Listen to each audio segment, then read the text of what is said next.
Hi and welcome to this video. In this video we're gonna take a look at shape optimization. Shape optimization is a way of optimizing your part by changing the outer boundaries, the shape of the part. So you're not changing the topology, you're not changing, or not at least only changing the thickness at some point, because that would be a parameter optimization. No, you're changing the completely outer boundary or some parts of it. And in this case, I want to just quickly demonstrate how this could work for you on paper, because let me just quickly delete it here. All right, so yeah, clean whiteboard here. What we will be looking in this video is a cantilever beam, two-dimensionally modeled, where you have a force here and there you have a fixed condition. And you think that you can have a maximum 3 millimeter of displacement here at this location. Okay. And for shape, we can, for example, change the line here, make it smaller. You're losing volume here, and that's exactly what you want to do. And the way this works is that shape optimization or shape perturbations, which you want to define, they look at each node here in the original FE model. And look where this node has moved. And so you have a shape perturbation which you can which you can save. All right, let's go to HyperWorks. So I opened up HyperWorks desktop, HyperWorks 2020 in this case, because the thing is why I'm getting confused with HyperWorks desktop is the fact that this tutorial is based on a OptiStruct tutorial, which is originally from the HyperWorks desktop version. And why I'm doing this in HyperWorks 2020 is to show you the new kind of workflow. And if you don't know how the old workflow looked like, let's just quickly remind ourselves how this was set up. So you have your part, and then you have defined a outer box, you could say, a domain. And this domain could be altered. So the way the shape of the altered domain of this box got changed, all the elements or those elements you selected got affected by morphing. And this is the case here. So you move the handles up here, downwards, and then the shape is changed. Okay, so and those shapes are then saved as node perturbations. All right, so from the procedure, it's the same thing here as well, but we use different tools. And yeah, let me just show that if you want to use the old way, you can. It's no worries. You just could, because I just looked it up where it was, but yeah, it's an optimization, hypermorph, and then domains. Yeah, domains here. But a pretty neat thing here is the search bar, and I'm using it all the time because yeah, domains. Just simply click once and you're here. Okay, but because that's a tutorial from OptiStruct, and let me just quickly show that to you how you find those tutorials. You go on File, Help, and then on Help, not tutorials. Don't be confused by that. You can go to tutorials, but the thing is that if you go to tutorials, you will end up by the section of the HyperWorks tutorials, HyperWorks 2020, how you do stuff here. That's pretty good, but you wanted to go to OptiStruct tutorials. So you go back to Alter Help and then go down, down, down, down to, not so much, to Solvers, and then you have OptiStruct. And here you have tutorials, and here you have shape optimization. So for that reason, and now here, this is the tutorial which this video is based on. Okay, now you know how to find this tutorial. And you see here the model file, which is loaded, is available in your installation folder, right? So in this case, on my computer, it's C programs, Altair 2020 tutorials, HW solvers, and OptiStruct. And here you have beam shape.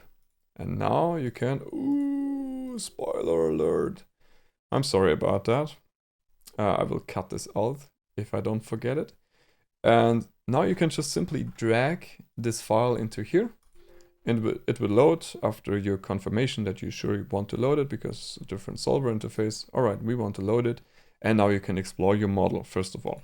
All right, you have 2 cards, component, all right, you have a load case with 2 load collectors, load step here, materials, a P shell, and you can see it like here. So domains, just to give you more of a hint how this looks like in the old version, it's domains. See, that's so quick. And then just create, and you can see this outer box. I could say it's a bounding box, but scaled a little bit outwards. And now if you move the handles, the shape get affected. If you want to move them, you go to hypermorph and, for example, freehand. Yeah, you could do that, but I think it's morph is in this case more the one you want to use. Then you can select it and choose to whatever, apply some shape perturbations. Okay, but as we are in HyperWorks 2020, let me get rid of this here. And let me show you how this is done in the ribbon menu style. So you have the mesh here, and then don't get confused by the shapes here, because shapes, yeah, I want to create some shapes. Click on shapes and then click on plus. And the hint is a little bit subtle, but you see here the model is undeformed. That means you can't just create or save, I should say. You just can create or save shapes when you have deformed your model already. So before that, you cannot save shapes. Okay, so you want to go into the free morph panel to just first apply some morphings and then save your shapes. Okay, let's do that. Let's morph something here. And now this is the part of the video where at least for me, there was something new. For example, here you want to move something and you want to select some nodes which you want to move. Now where you see that I deactivated the automatic button. We will come to a minute, but let's be clear here. Before you do anything on selecting move target anchors, select the morph area, because otherwise it will get pretty difficult for you to see. And mostly it's because the morph area is missing. So click on the morph area, select all the elements, and now you have set this. Go back to move here, and now you can see, okay, the domain, all the elements are selected in here. Yeah, okay. So move. We want to move all the nodes here, and you cannot see a plus here, which typically indicates that there is some advanced options how to select it. You just have to hit spacebar. That was for me one of the most liked features because I didn't know about that until now. So just hit space, and then you can see, all right, advanced selection. I selected here by path already, but you can select whatever you want here by path, and now you can even show you the path preview. That's pretty cool because you can select one node and then you can see, all right, I want it like this. Yeah, so in this case, we want to select all the nodes onto here and hit OK. That's good. And now you can see this coordinate system, or this move tool, you could say, and then you can apply it. But if you would apply some morphing here, for example, move it in the X direction, you see the whole part gets moved, but that's not what you want. And if you're here, what could you do? Yeah, you could enter 0 and then you're back to normal, but maybe you have tilted it and you have moved it and you don't know how to get back. There's this quick tip here. Shift Control C undoes all morphs. So hitting Shift Control C undoes all morphs. All right, so you're back in the original state. Now, okay, I have selected something to move. What I want to select as a secondary is the anchors. And the anchors, those are the nodes which are not affected by the perturbations. So those anchors, like an anchor, they they are fixed in place. They don't move. Like an anchor shouldn't move. So let me see that here. If you just want to move all the nodes on the blue diagonal here, what you don't want to move is this one and that one. So all the nodes here should behave as anchors. So I'm selecting this here.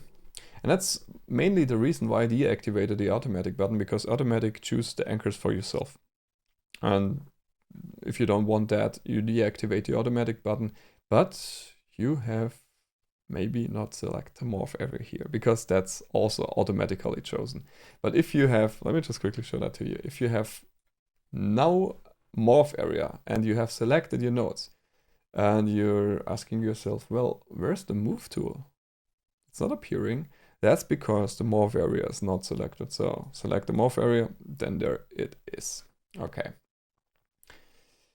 Selecting anchors goes the same like selecting the move nodes, hitting spacebar, and then by path, that's okay. And I want those nodes from here to here and from here to here to be fixed.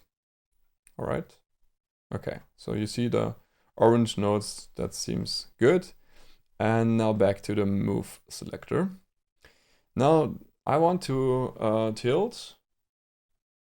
Yeah, tilt, I'm not quite sure about the word. Tilt all the nodes around this node. So the coordinate system is not in the right place. How do we change that? You're holding down shift, and while holding down shift, you see that this move tool gets orange. Now the displacement here, or the deformation, affects not the nodes, but it affects the coordinate system itself. So holding down the left mouse button and letting go of shift, it's pretty cool, because now you can see I'm selecting the new origin, and now I can just quickly select this node and let go, and I'm here. Now it's still orange, right? So hitting shift once again gets it back to white. All right, so far so good. I want to tilt it here, and let's see, maybe 4 degrees, but minus 4 degrees. So I have this shape, and now I'm just clicking the middle mouse button to confirm the morph operation, and I can just simply click the middle mouse button again. No, right mouse button and swipe to the left, and I'm out of the free morph panel. Now I can go to the shapes panel, and here I just simply click plus to save it and close. And what you can see here now is that the shape perturbation I applied through this free morphing process is displayed as those blue arrows. So you see, every node gets an arrow, and where this new node is located at in the shape which is displayed. If you don't want to see those arrows, you can just simply deselect the shapes here, and then they are gone. Okay, let's see. In the tutorial, for example, there's a different shape applied, and it looks kind of like this. But we don't have a middle handle here. But what we can do, it's pretty cool. We could use geometry like this. So let's use geometry. I just simply create a line, and I'm holding down Control, because then I can create a line with 2 consecutive nodes. All right. What? Why are those in 2 different components? Let me do that again. Create line. Simply click once, holding down Control, and click. Okay. I don't want to do it like this. Let's see. We create a component, and now there is a go away. Now you have a component which is current. Now this shouldn't happen. So lines again, and holding down Control. You'll see. And hitting middle mouse button, and now you can see it's all in the same component, because the way before, there was no current component selected. So not a PCL component, but not any other component as well. And then it created a new component, but it didn't set this new component to be the current component, and therefore I created 2 components for 2 lines. So this didn't make sense. So I created a new component, and then it worked. All right, so I want to have the nodes here at the top to be moved to exactly this line. And we can see how this process works in the morph, the morph process for another time. Okay, click here. And first of all, morph area, that's important. So if you're not using the automatic, it's always important to have the morph area. So I have set this, then we do the anchors. And I want to have the advanced selection options. Okay, preview is always good. And from here to here, and from here to here, that's okay. Now the move, I want to have from here, by path to here. Okay, so both are selected, and now I can use this so-called targets because I want to map those nodes to the line here. So I go to targets and I select, I want to select both lines, so I just quickly draw rectangular, and then project direction, fit to line, that's okay. If I just hit morph, that should be it, right? So middle mouse button or right mouse button and swipe to the left. Well, you get some not so fine elements here, but we will not care in this case because I'm not quite sure if I rebuild the mesh here, if it's affecting the shape optimization. I have to look that up. Well, we have now two shapes. Well, we have one shape, but the second one I'm saving the morph as a shape right now.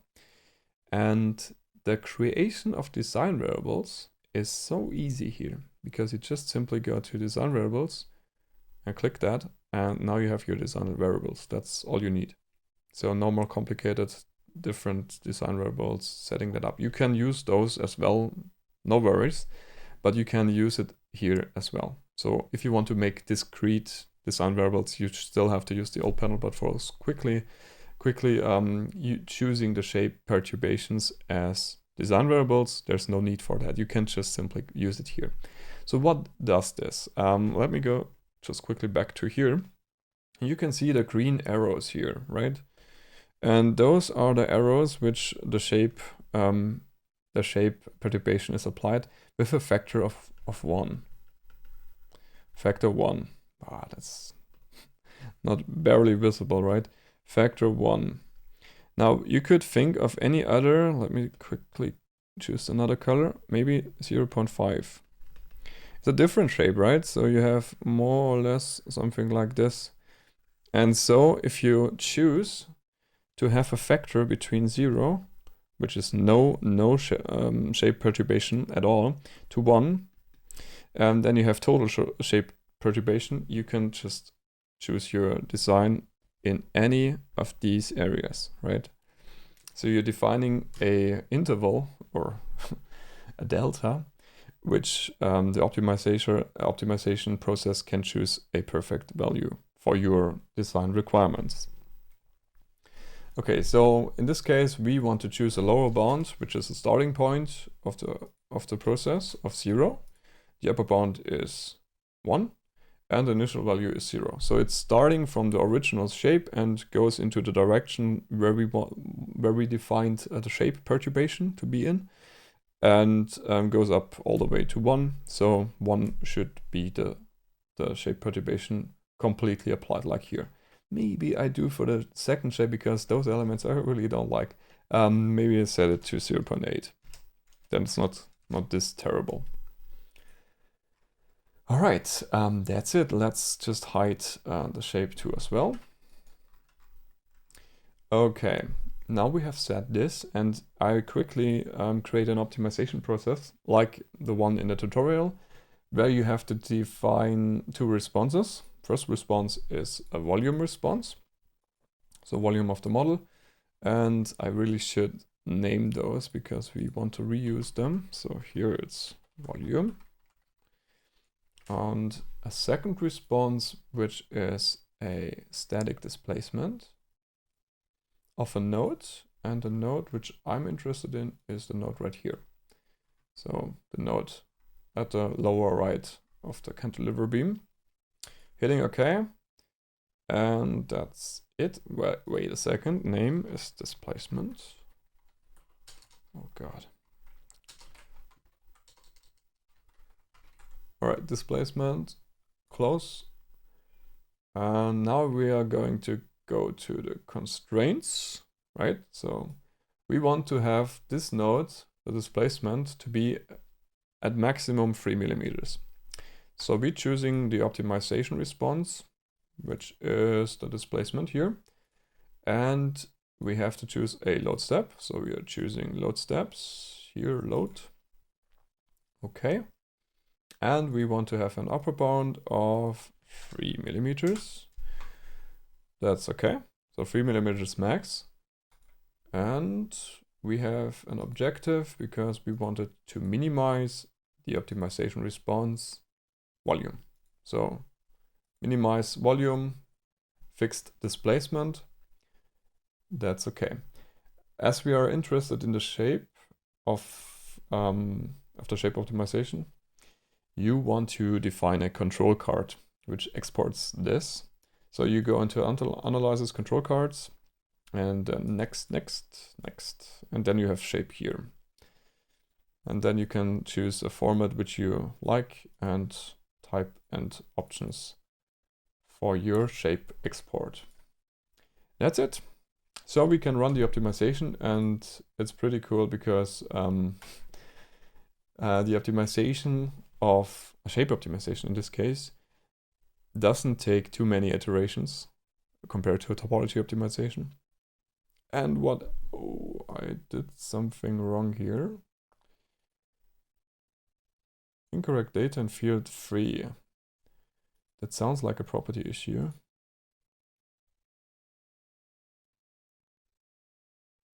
But this component shouldn't have any elements, right?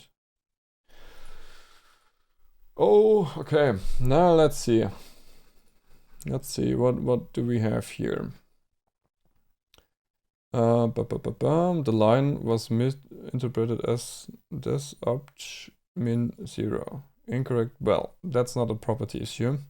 Incorrect data in field 3. I think I forgot something in the design objective. Let's see. So going to the objective, here's my objective, minimize. I forgot something here. Okay. I forgot to confirm it. I'm pretty sure. So we wanted to minimize the volume, hitting OK, and now you have to hit OK. Or the middle mouse button. Or enter? No. Okay, click it here. Doing it again. So where was I? Yeah, the optimization process here takes less iterations than the topology optimization, which is pretty cool because if you want to do a video about it, you don't have to wait as long. And okay, now you see the results. As you see at the top right, you have two different H3D files. So here it's with the underscore des, which stands for design. And you find in the iteration 6, you see the shape change, or you can at least look at it and also find it here, which node has moved how much. All right, that's one thing. And the other thing is on the second result, you think you have the displacements available for you. So you can see, so this is iteration 0, the maximum displacement was 1.9 millimeters, and if you go to iteration 6, you see that it barely hit the 3 millimeters, which is exactly what we wanted to do, and you see your shape here again. So, and then you can export it and use it for design, and yeah, do it whatever you want with it. Right, that concludes this video. I'm glad you watched, and maybe you got something from it. If you want to do it by yourself, here you can just simply choose to do the tutorial here. But as far as I know, the tutorials are not available right now in this kind of procedure. I did it here in the video because the HyperWorks 2020 version is pretty new, and the OptiStruct tutorials, they haven't been updated yet. But therefore you have this video here. If there's anything which is bothering you, something you want to ask, please let me know in the comments down below or hit me up by email, and I'm happy I could help you with that and wish you all the best. Thanks and goodbye.